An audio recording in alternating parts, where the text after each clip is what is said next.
Fala galera, sejam bem-vindos a mais uma aula aqui no canal Biologia Legal. Sou o professor Rodrigo Gimenez, estou aqui hoje dando continuidade ao estudo sobre reprodução humana. Anteriormente fiz uma aula sobre o sistema reprodutor masculino e o tema de hoje é o sistema reprodutor feminino. Então durante essa aula nós iremos aprender como é formado o sistema reprodutor feminino, tanto os órgãos internos quanto os órgãos externos, tá? Então iremos aprender sobre todos esses órgãos, a composição e a função de cada um desses órgãos. Então acompanhe até o final que você saberá quais as finalidades de todos os órgãos do sistema ou aparelho reprodutor feminino.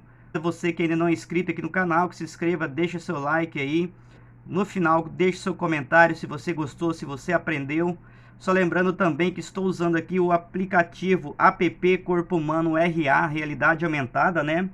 Da Lions Studio. Estarei deixando o link da Lions Studios na descrição do vídeo.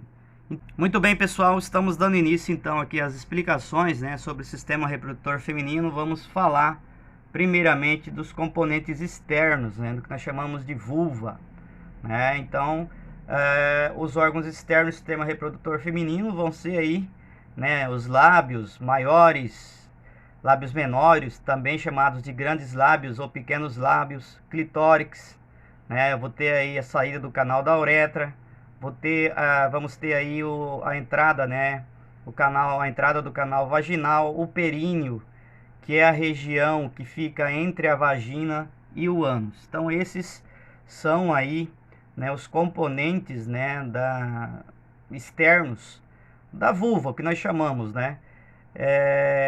E vamos falar um pouquinho sobre elas, cada um deles, né? Vamos falar sobre os grandes lábios, né? Esses grandes lábios aí são duas dobras, né? Duas dobras externas aqui, de pele mesmo, de cada lado da vagina, tá? Rica em tecido adiposo, que protegem aí e circundam o restante da vulva, né? Então, esses grandes lábios, ou lábios maiores, vão ter essa finalidade. Em contrapartida, temos aí os pequenos lábios, né, que vão circundar também o canal vaginal e vão acabar integrando aqui o clitóris, que é um par responsável pelo prazer da mulher. São dobras aí já da mucosa vaginal, tá? Elas delimitam aí a abertura da vagina e da uretra. E nós temos o clitóris, tá? Esse clitóris, ele é uma estrutura parecida, homóloga, vamos dizer assim, ao pênis, né? Por quê? Porque ele é também constituído por tecido erétil, pelos corpos eréteis, né? Nós sabemos que esses tecidos eréteis determinam aí que o pênis fique túrgido, né? Fique duro durante a relação sexual, tá? E aqui no caso do clitóris, tem aí essa parte final aqui do clitóris, semelhante, análoga à glande do pênis, é formado de tecido erétil. Esse clitóris é formado de tecido erétil, tá? E ele se enche de sangue também durante a relação sexual, e é um dos pontos mais sensíveis do corpo da mulher, fato que explica aí que é explicado, né, pela grande quantidade de terminações nervosas que tem no clitóris. Então nós falamos que o clitóris é, né, como se fosse aí o órgão do prazer da mulher. Parte do prazer da relação sexual, grande parte vem aí dessa região clitoriana, do clitóris. Lembrando que ele é formado por tecidos eréteis igual o pênis. É o órgão responsável pelo prazer. Aí tem a abertura vaginal, né, que serve para, o caso, a entrada do pênis, né, durante o ato sexual, a cópula, né, onde vai ocorrer a ejaculação aí dentro.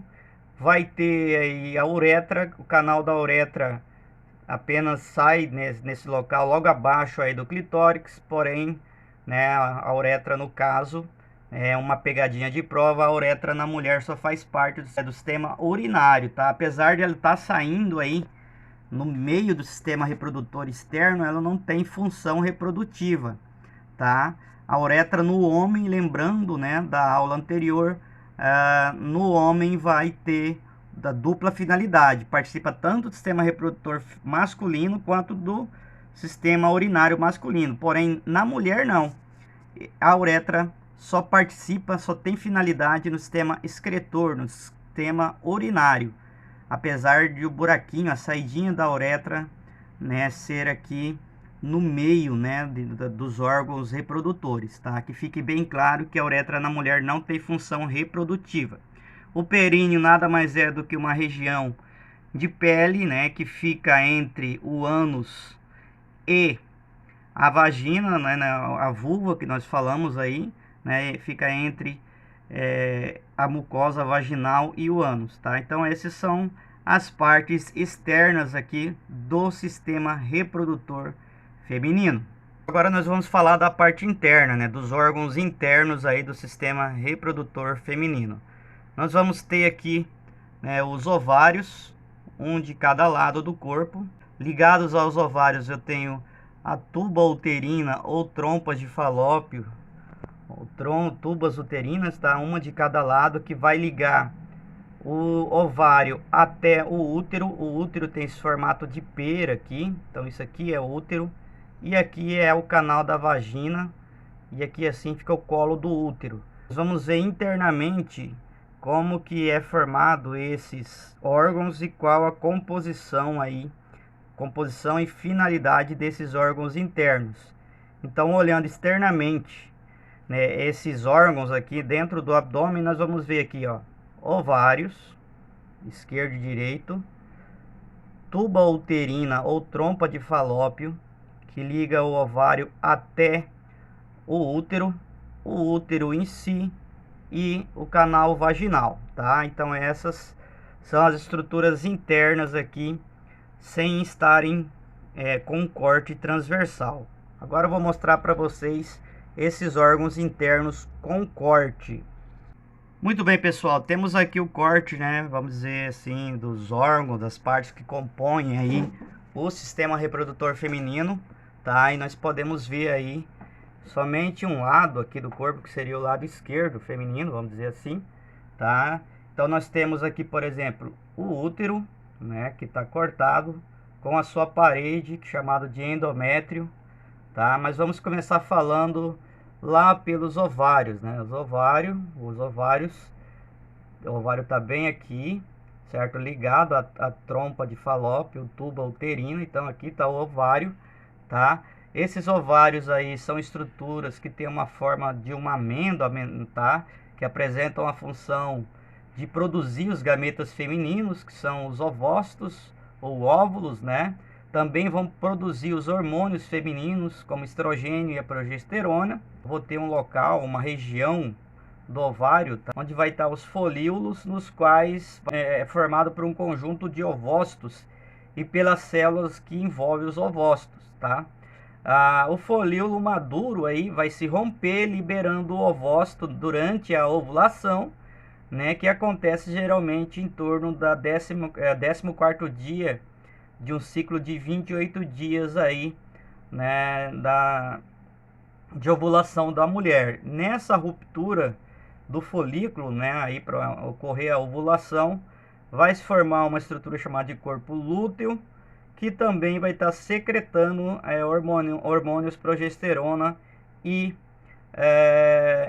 estrógeno também, que são hormônios aí femininos. Então a função dos ovários é basicamente ovular, liberar os óvulos, lembrando que os ovócitos aqui, né, foram todos produzidos durante o período da gestação ainda, enquanto as mulheres estavam dentro da barriga materna, durante a formação embrionária. Durante a vida as mulheres não produzem óvulos, elas apenas vão liberando, né, os óvulos que já estão, os ovócitos, né, que são chamados assim antes de serem ovulados, né, que estão armazenados aí. Chega um momento que acaba e aí entra-se num período chamado de menopausa, tá? Que é quando cessa-se aí a liberação dos óvulos, a ovulação na mulher. Então, ligado ao ovário, nós vamos ter a trompa de falópio. Qual que é a função da trompa de falópio ou tubas uterinas? Essas trompas de falópio são caminhos aí percorridos pelo óvulo, né, pelo ovócito aí até chegar no útero. Lembrando, tá? Eles vão variar aí, tem uma média de 12 centímetros de comprimento. Vai estar ligado à cavidade chamada de cavidade peritoneal aí, próxima ao ovário, onde vai ocorrer a ovulação. O óvulo cai aí dentro e vai sendo levado, né, até chegar no útero. Para que ocorra a fecundação, tá? É necessário que o espermatozoide alcance aí o óvulo, né, dentro da tuba uterina, tá? E ocorrendo a fecundação, esse óvulo vai chegar-se no útero e vai ocorrer um processo chamado de nidação, onde esse óvulo fecundado se fixa. A parte que se abre aí próxima ao ovário possui alguns prolongamentos de fímbrias e é geralmente então nas tubas uterinas que ocorre a fecundação. Ocorrem contrações peristálticas, né, e também os cílios presentes nesse órgão aí, nas tubas uterinas, vão fazer com que o óvulo chegue até o útero, tá? O útero já vai ser um órgão aí em formato de pera, como eu já disse, né, de pera de cabeça para baixo, invertida. Ele vai apresentar basicamente 3 partes: corpo, que seria aqui o corpo, o fundo e o colo do útero, que fica bem próximo aqui à vagina. Aqui está a vagina, aqui eu tenho o colo do útero. Então, o corpo e o fundo do útero, tá? São as 3 partes desse órgão importantíssimo, tá?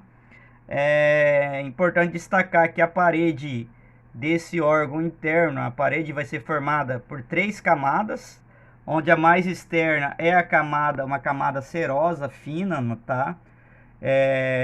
A intermediária nós chamamos de miométrio, tá? A camada intermediária do músculo, mio é músculo, miométrio, tá? Formada de músculo liso, e a mais interna aí, onde ocorre a nidação, é chamada de endométrio. Essa camada aí, o endométrio, ela é muito vascularizada e ela vai ser parcialmente descamada aí durante a menstruação. E é nesse órgão do útero que ocorre o desenvolvimento do bebê. O óvulo, quando chega aí fecundado, ele vai se fundir à parede, criar os anexos embrionários aí num processo inicial chamado de nidação. E aí ele vai ficar fixo, cria-se todos os anexos embrionários para troca de materiais entre o embrião, o feto e o corpo materno, tá? Formando aí a placenta, que nós chamamos posteriormente. Então é aí dentro, né, que ocorre toda a gestação. E esse endométrio é totalmente vascularizado. O que acontece quando a mulher ovula? Quando a mulher começa a produzir, liberar vários hormônios aí no período da ovulação, esse endométrio fica totalmente vascularizado, tá? Cheio de vasos sanguíneos, preparando como se fosse um ninho. Se porventura esse óvulo não for fecundado por um espermatozoide, esse óvulo não vai ocorrer aí a nidação nem a formação dos anexos embrionários. E o que acontece? Esse útero vai começar a se contrair, né, descamando, rompendo parte desses capilares, o que vai causar a menstruação. Então a menstruação é um sinal aí de que não ocorreu a fecundação. E a cólica, né, que acontece geralmente no período da menstruação, é decorrente das contrações aí que esse útero faz, né, fazendo aí, liberando, quebrando, rompendo os vasos sanguíneos, que vai ocasionar a menstruação. Se ocorrer a fecundação e a nidação, ou seja, o óvulo fecundado pelo espermatozoide se fixar aí, né, formar seus anexos, não vai ocorrer essa descamação e vai ocorrer a formação da placenta e a mulher não menstrua. E aí eu tenho o colo do útero, que é a parte que tem um canal, que é a parte intermediária entre o canalzinho entre o útero, né, e a vagina. E a função da vagina, a vagina nós sabemos é um órgão muscular, ela é um tubo muscular elástico. É o lugar onde o pênis é introduzido durante a cópula, durante a relação sexual, e é o local de saída da criança durante o parto. Então a vagina tem dupla finalidade. a cópula, né, vamos dizer assim, o órgão reprodutor interno, né, onde recebe o espermatozoide, é o local de saída da criança durante o parto normal. O parto normal ocorre através das contrações da musculatura do útero, que vai estar impulsionando aí o bebê, né, para fora do corpo através do colo do útero, né, que se abre também, e da vagina, tá? Então esses são os componentes internos do sistema reprodutor. E a bexiga urinária está aqui, tá? Mas a bexiga não faz parte do sistema reprodutor. Ela está aí porque apenas ela vai estar ligada aí à uretra, que vai sair ali, né, no próximo, entre o canal vaginal e o clitóris. Porém, não faz parte do sistema reprodutor feminino, tá, pessoal? Importante lembrar disso. Só lembrando, vale a pena destacar sempre que a fecundação e a formação do zigoto, pessoal, vai ocorrer sempre dentro da tuba uterina ou trompa de falópio, como está aqui no aplicativo, tá? Ocorre a fecundação, os espermatozoides sobem aí, fazem a fecundação, aí vai ter nas contrações e os cílios vão levando esse zigoto fecundado, que já começa as suas primeiras divisões celulares, primeiras clivagens dentro da tuba uterina, até que ele chegue, né, na parede do útero e ocorra a implantação ou nidação, tá?